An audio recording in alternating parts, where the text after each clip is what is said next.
할렐루야. 오늘 이 귀한 주일 주 앞에 나오신 여러분들의 삶의 자리에 우리 하나님의 평강과 하나님의 능력이 함께 하시기를 간절히 기원합니다.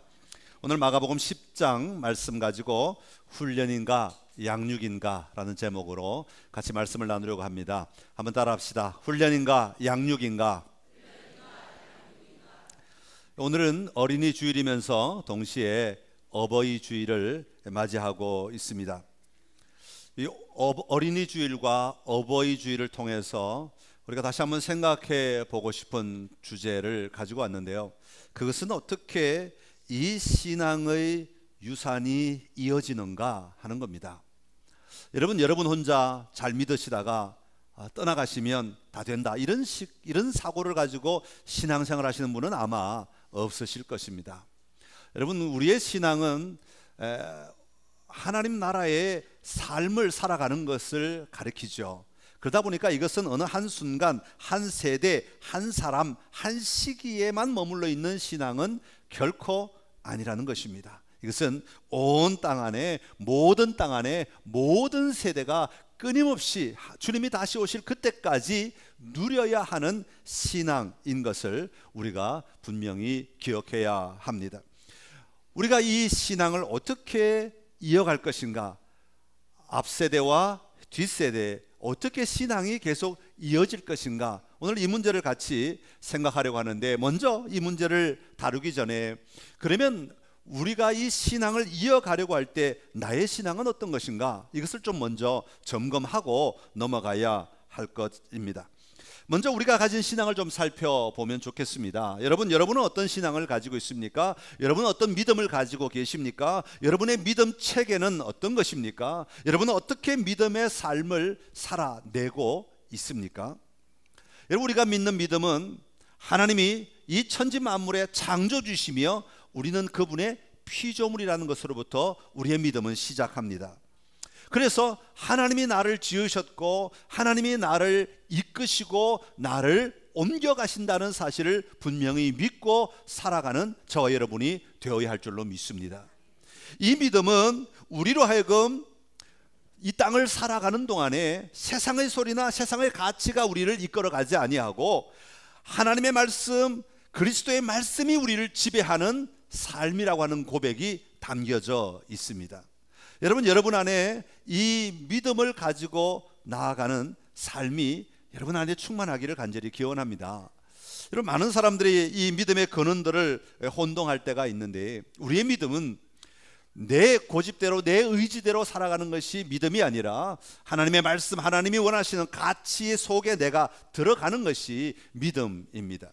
그러면 여러분, 이 믿음은 어떻게 우리가 가지게 되었습니까? 사도 바울은 이 믿음은 그리스도의 말씀을 들을 때에 이 믿음이 우리에게 임한다 그렇게 말합니다. 로마서 10장 7절에 보면 17절에 사도 바울은 이렇게 이야기합니다. 같이 읽습니다. 그러므로 믿음은 들음에서 나며 들음은 그리스도의 말씀으로 말미암았느니라. 아멘. 자, 믿음은 들음에서 난다고 말씀하고 있는데, 이 들음에서 난다는 의미는 두 가지를 이야기합니다. 첫 번째는 정말로 귀로 들음으로 말미암아 우리가 믿음이 나타나게 된다 그렇게 말합니다. 여러분의 믿음은 단지 듣는 것만 아니라 보고 읽고 공부하고 생겨난 믿음들이 많이 있을 줄로 아는데, 이 성경이 쓰여지고 성경이 전해지던 초대교회까지는, 그러니까 인쇄술이 발달해서 성경이 이렇게 대량으로 인쇄되기 전까지는 성경은 듣는 것이었습니다. 구약에도 보면 자녀들에게 들려주라고 말하죠. 그래서 모든 것을 기억하고 있다가 그 기억하고 있는, 내가 내 마음에 기억하고 있는 것을 자녀들에게 들려주는 것이 바로 이 말씀입니다. 그래서 신약 시대에도 사도 바울도 말씀은 듣는 것으로부터 시작한다, 믿음은 듣는 것으로부터 시작한다 그렇게 말합니다. 그래서 우리 귀로 듣는 것을 이야기합니다. 초대교회는 이 두루마리 성경밖에 없었습니다. 그때는 이렇게 각자 책을 가지고 자기 나라 언어로 쓰여진 책이 없었습니다.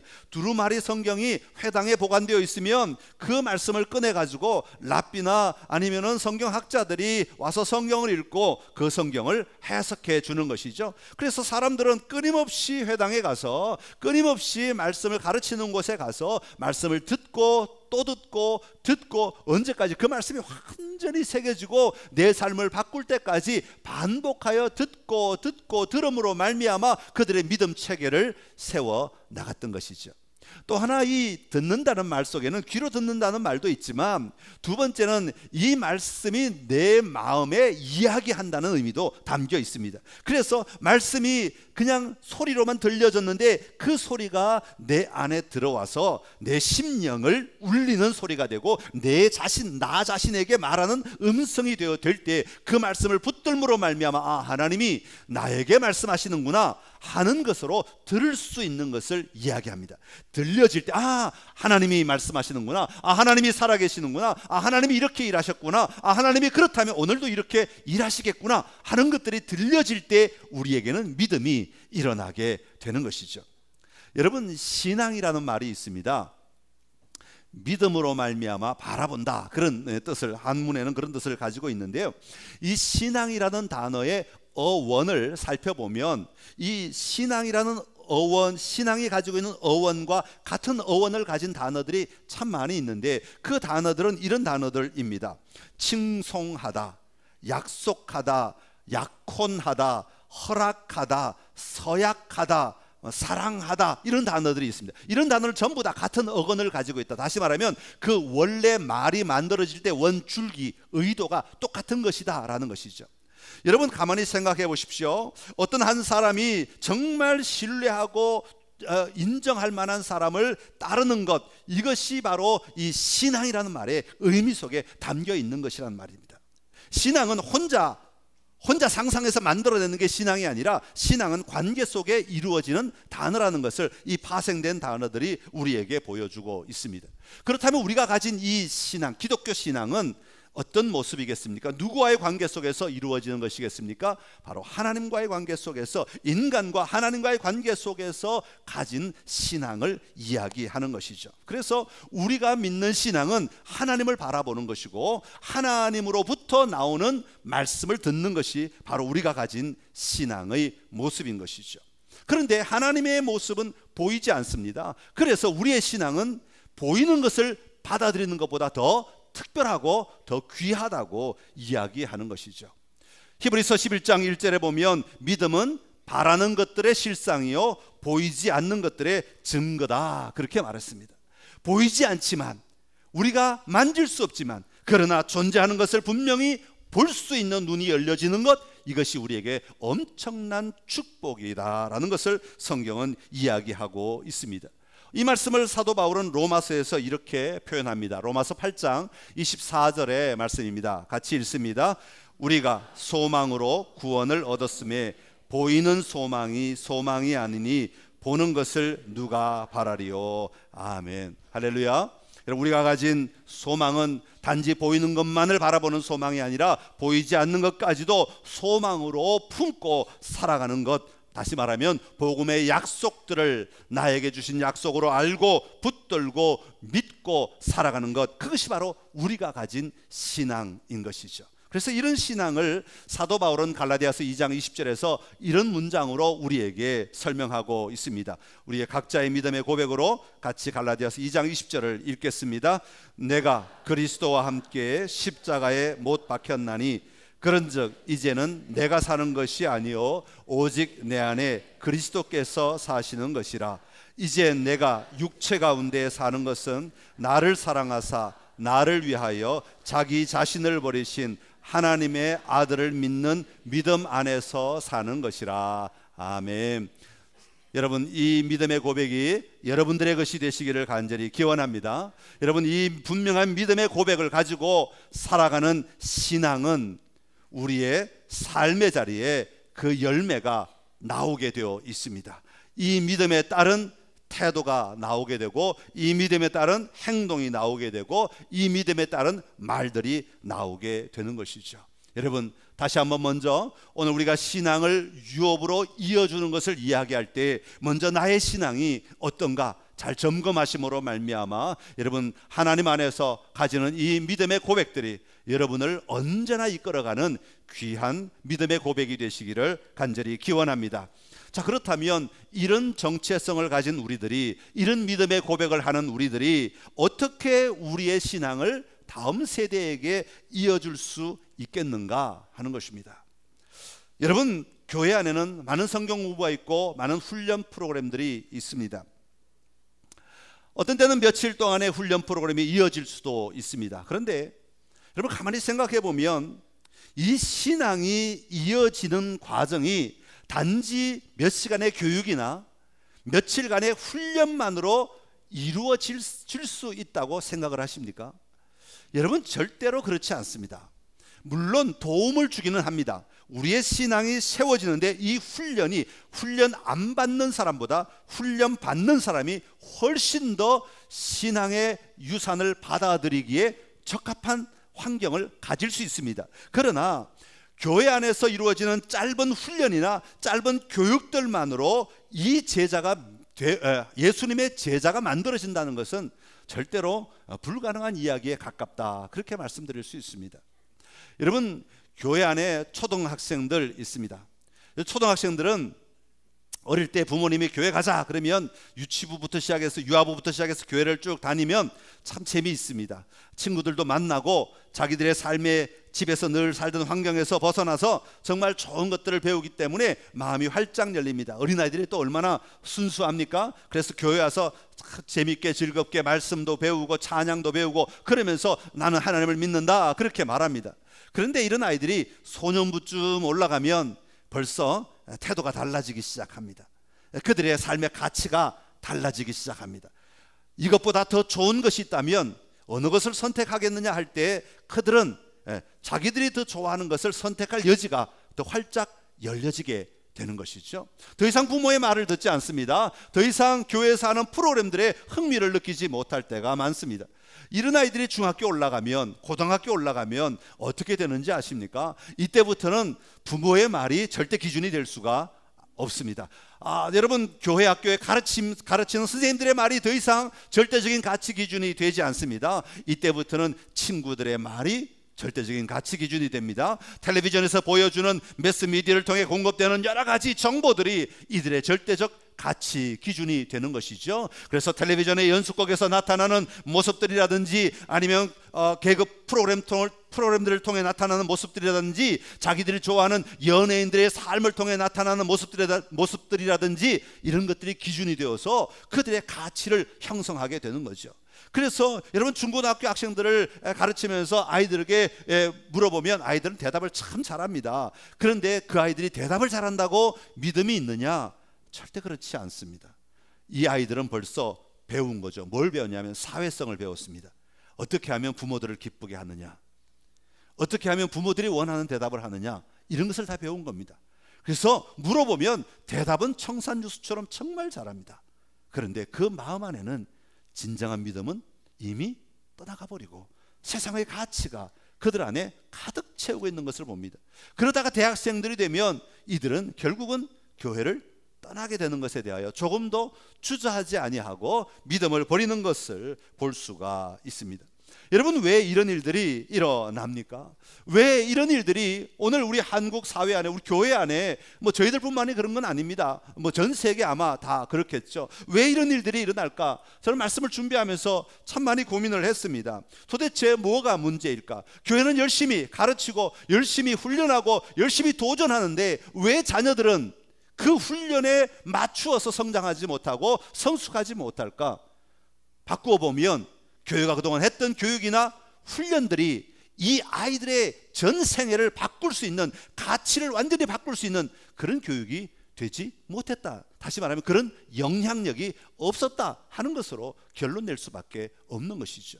그러면 무엇이 우리 자녀들의 삶을 바꿀 수 있느냐? 무엇이 우리 자녀들, 다음 세대들이 믿음 안에서 살아가도록 만들어줄 수 있느냐?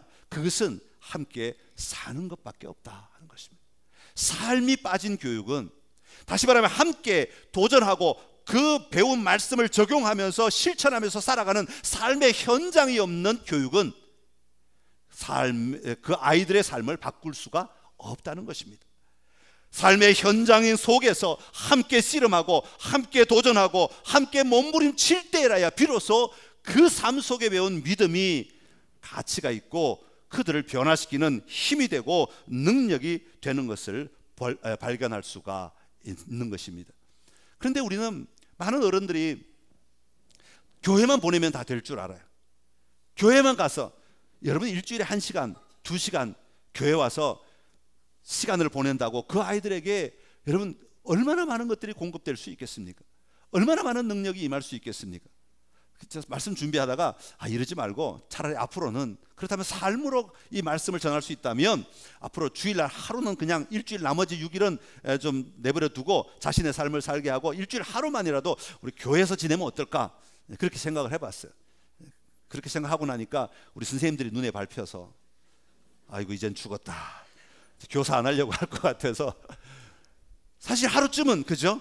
교회라고 하는 공간 안에서 믿음으로 도전하는 삶, 그냥 예배드리고 성경 공부하는 그것이 아니라 같이 밥 먹고 같이 활동하고 같이 움직이고 같이 공부도 해보고 같이 어디도 다녀보고 그러면서 삶의 현장에서 이럴 때는 어떻게 믿음으로 살아가는가 하는 것들을 도전하며 배워볼 수 있는 시간이 필요하다는 것이죠. 근데 사실 이걸 누가 해야 됩니까? 가정이 해야 되는 거죠. 부모들이 해야 되는 겁니다. 그렇다면 우리의 자녀들이 교회 와서 2시간 공부하고 2시간 말씀 배우고 예배 드리지만 여전히 부모가 가진 신앙을 가지지 못하는 이유는 가정 안에서 부모들이 믿음의 삶 속에 아이들을 끌어들이지 못했기 때문이라고 말할 수도 있는 것이죠. 많은 부모들이 착각하는 것은 내가 나 혼자 믿음을 잘하면 자녀들이 보고 따라올 거라고 말하지만 여러분 이 믿음의 삶은 교회 잘 나오는 것, 신앙생활 예배 잘 드리는 것, 말씀 잘 읽는 것 이것만 가지고 되는 것이 아니라 우리의 매일의 삶 속에 어떻게 하나님 나라의 가치를 가지고 살아내느냐 이것으로 평가가 되는 겁니다. 말하는 것이나 행동하는 것이나 가르치는 것이나 여러분 지도하는 것이나 이 모든 것들이 하나님 나라의 가치를 가지고 자녀들을 지도하느냐 아니면 세상 가치를 가지고 자녀들을 지도하느냐 여기에 따라 달라지게 되는 것이죠. 말씀을 준비하다가 어떤 글을 하나 보았습니다.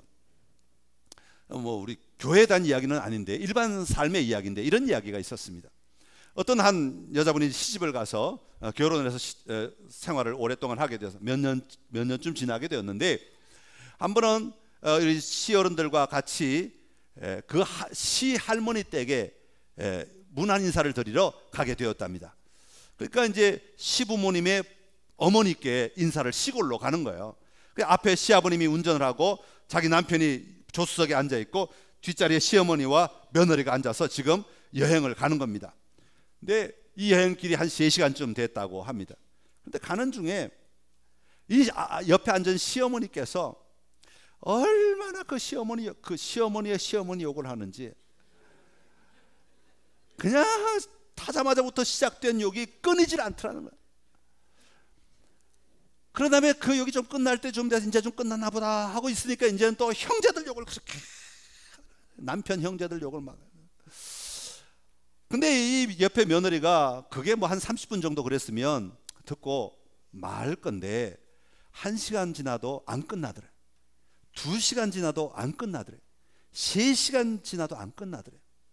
여러분 한번 생각해 보십시오. 여러분 좋은 얘기는 자꾸 들으면 들을수록 기쁩니다 우리가. 그죠? 참 재밌는 얘기, 즐거운 얘기는 들으면 나도 기쁘고 막 미소도 나고 즐겁어요. 저는 생각만 해도 벌써 미소가 막 나는데 좋잖아요. 그런데 이 안 좋은 얘기, 부정적인 얘기, 괴로운 얘기는 옆에서 듣는 사람도 적절하게 들을 수 있는 힘이 있지 그 한계가 지나고 나면 굉장히 고통스럽습니다. 3시간을 그런 얘기를 들어보세요. 여러분 한번 그 자리에 있다가 한번 상상해 보십시오. 얼마나 힘이 드는지 이 며느리가 글을 쓸 때 이렇게 썼어요. 너무 힘들어서 구토가 날 지경이었다. 말은 못하겠고 시어머니에게 대들지는 못하겠고 자르지도 못하겠고 그걸 다 들어주고 있으려니까 너무 힘들어서 막 구토가 날 지경이었다. 그래서 참다 도저히 견딜 수가 없어서 더 이상 차를 타고 갈 수가 없어서 어머니에게 이렇게 얘기했다고 합니다. 어머니 그렇게 불행하세요? 어머니의 삶이 그렇게 불행하십니까? 그렇게 고통스러우십니까? 그렇게 괴로우십니까? 그랬더니 어머니가 말을 딱 끊더래요. 그리고 그 다음날 카톡으로, 그 어머니도 현대인이죠, 카톡으로, 장문의 카톡을 며느리에게 보냈답니다. 내가 생각이 짧았다, 미안하다, 그렇게 카톡을 보냈더란 얘기입니다. 여러분, 우리가 신앙의 삶은 교회 안에서만 이루어지는 게 아닙니다.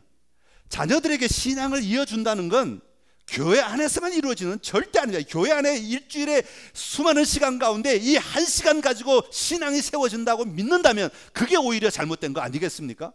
2시간 가지고 아이들의 신앙이 흔들리지 않는 신앙이 된다고 믿는다면 그게 잘못된 생각 아니겠습니까? 여러분, 신앙은요, 우리가 믿는 이 신앙의 삶을 살아낼 때에 그 삶 속에 살아가는 사람들의 신앙이 세워지게 되는 겁니다.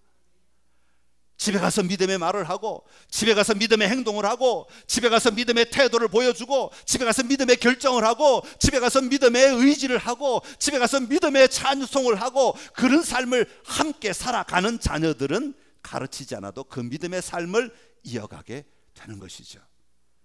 교회에서는 믿음이 좋습니다. 교회에서는 뭐든지 열심입니다. 교회에서는 어디서는 앞장섭니다. 그런데 집에 가면 욕이 나오고, 세상의 가치로 모든 것을 판단하고, 하나님 나라와 전혀 상관없이 다른 사람이 하는, 세상에 하는 그 결정대로 그대로 따라가고, 그 방식대로 그대로 따라가고, 그 목표를 향해서 여전히 몸부림치며 살아가는 사람이라면 어떻게 자녀들에게 이 믿음의 삶을 물려줄 수 있겠는가 하는 것입니다. 여러분, 성경에 보면 바나바와 바울, 바울과 디모데, 엘리야와 엘리사, 여러분, 믿음의 삶을 이렇게 이어가는 것을 볼 수 있습니다. 우리가 잘 아는 대로 예수님과 제자들, 예수님이 제자들만 따로 모아놓고 가르치지 않았습니다. 나를 따르는 자는 이렇게 살아야 된다, 따로따로 가르치지 않았습니다. 늘 동행하며 같이 3년 반을 산 겁니다. 뭐 점체 3년 반은 아니겠죠. 제자들이 늦게 부름을 받았으니까 많은 시간 동안 예수님과 함께 산 겁니다. 살면서 예수님을 보고, 예수님의 말을 듣고, 예수님의 행동을 보고, 예수님의 판단을 보고, 예수님의 가치를 보고, 그러면서 예수님을 배우게 된 거죠. 그렇게 예수님을 따랐던 사람들조차도 예수님이 십자가 달리실 때는 예수님을 배반하고 부인할 수밖에 없지 않았습니까? 그러다가 다시 예수님의 말씀이 그들 안에 다시 요동칠 때 그들은 예수님이 원하는 삶을 살아낼 수 있는 힘이 일어나게 되었던 것을 볼 수가 있습니다. 사도 바울은 갈라디아서 4장 19절에서 20절에 우리에게 이렇게 말하고 있습니다. 우리 한번 같이 읽겠습니다. 나의 자녀들아, 너희 속에 그리스도의 형상을 이루기까지 다시 너희를 위하여 해산하는 수고를 하노니 내가 이제라도 너희와 함께 있어 내 언성을 높이려 함은 너희에 대하여 의욕이 있음이라. 아멘. 너희들이 살아가는 모습에 대하여 내가 정말 근심이 있고 걱정이 있다. 그래서 내가 너희를 다시 해산하는 수고를 한다, 그렇게 말합니다. 여러분, 우리가 믿음의 사람들을 양육하는 것은 해산하는 수고를 하듯이 해야 한다는 것을 사도 바울이 말하고 있는 겁니다. 내가 편할 때, 내가 좋을 때 그저 가르침 몇 마디로 이루어지는 것이 아니라 정말 아이를 임신하고 그 아이를 낳고 그 아이를 양육해 나가는 과정과 같이 모든 수고와 모든 고통과 모든 땀이 함께 담겨 있는 삶이어야 한다는 것을 말하고 있는 것이죠. 여러분, 해산하는 수고, 우리 여자분들은 다 해보셨을 겁니다.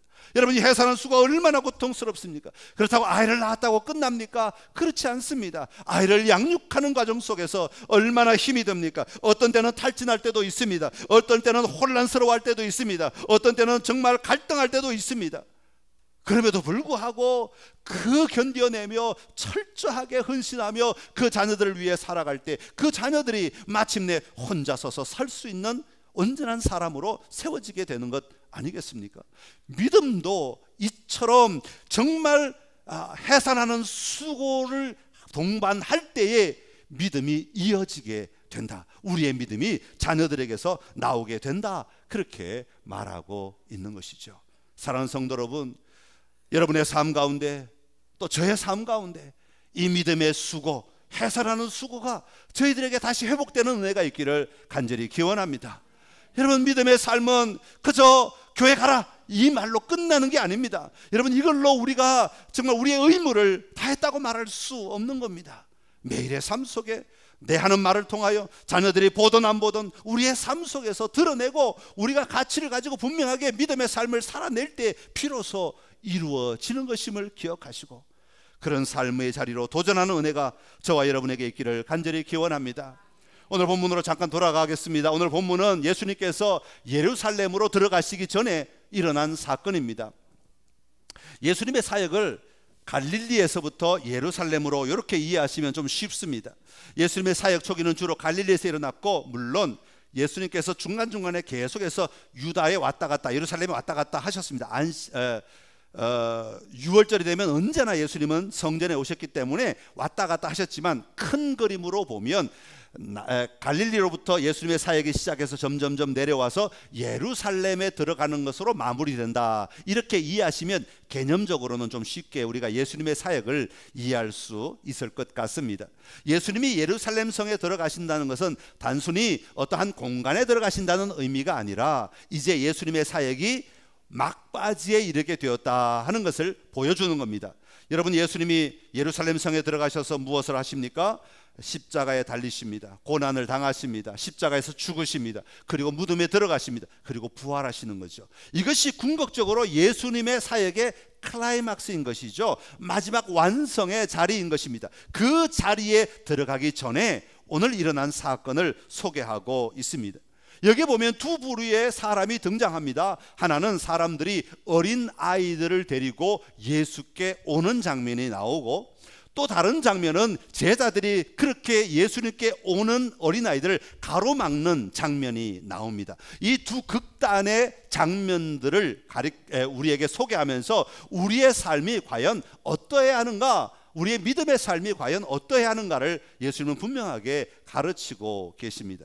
사람들이 어린 아이들을 데리고 와서 예수님의 만져주심을 바랐다, 그렇게 말합니다. 이 당시에는 부모들이 어린 아이들을 데리고 와서 랍비나 좋은 선생님이나 좋은 지도자들에게 안수해 달라고 데리고 왔다는 거죠. 왜냐하면 그들에게 하나님의 복이 임하도록 위해서 기도해 달라고, 다시 말하면 나만 복을 누리는 것이 아니라 내 자녀들도 복을 누리는 자리로 나아가도록 만들어 주었는데, 이때 아이들만 보낸 것이 아니라 부모가 데리고 왔다는 것이죠. 부모가 함께 그 아이들의 삶의 과정 속에 들어가서 같이 살았다 하는 것을 보여주고 있는 겁니다. 다시 말하면 그 삶을 살았다는 것을 이야기해 주고 있습니다. 자녀들에게 정말 줘야 할 것이 있을 때 함께 같이 그 삶의 자리에 들어가 예수님의 복을 받고 예수님의 환영을 받고 예수님의 가르침을 받고 예수님의 삶 속으로 같이 들어가는 삶을 살았다는 것을 이 부모들의 삶이 보여주고 있습니다. 그런데 이 제자들의 모습은 어떻습니까? 제자들은 이들을 가로막았습니다. 아마 제자들의 마음속에는 이제 곧 예루살렘 성으로 이제 조금만 더 가면 들어가게 되는데, 예루살렘 성에 들어가면 예수님은 틀림없이 왕권을 차지하실 것이야. 그러면 우리는 뭐가 돼요? 영의정 좌의정 감투들을 다 쓸 수 있을 거야 하는 아마 그런 착각들을 하고 있었는지 모르겠습니다. 그래서 오늘 본문에 나오고 있는 제자들의 모습은 마치 경호원들의 모습과 같습니다. 예수님 근처에 아무도 못 오게 하고 마치 예수님이 이미 그들이 바라는 무엇인가 된 것 같은 착각을 하면서 예수님을 경호하는 듯한 모습을 보여주고 있습니다. 예수님께 아무도 가까이 오지 못하게 하고 예수님이 이제 누리셔야 할 그 자리에 들어가면 자기들도 함께 누리게 될 것을 바라보며 막 달려가고 있는 그런 모습입니다. 여러분, 이 두 개의 모습의 차이는 아주 극명합니다. 하나는 하나님 나라의 모습을 우리에게 보여주고 있고, 하나는 세상의 가치를 따라 살아가는 삶의 모습을 우리에게 보여주고 있는 것이죠. 부모들이 아이들을 예수님께 데리고 나오는 이 모습은 정말 하나님의 나라를 누리는 삶의 모습을 우리에게 그대로 반영하고 있는 모습입니다. 여러분, 오늘 우리가 제자들과 같이 살아가는 삶은 아닌지 오늘 우리가 좀 돌아봐야 합니다.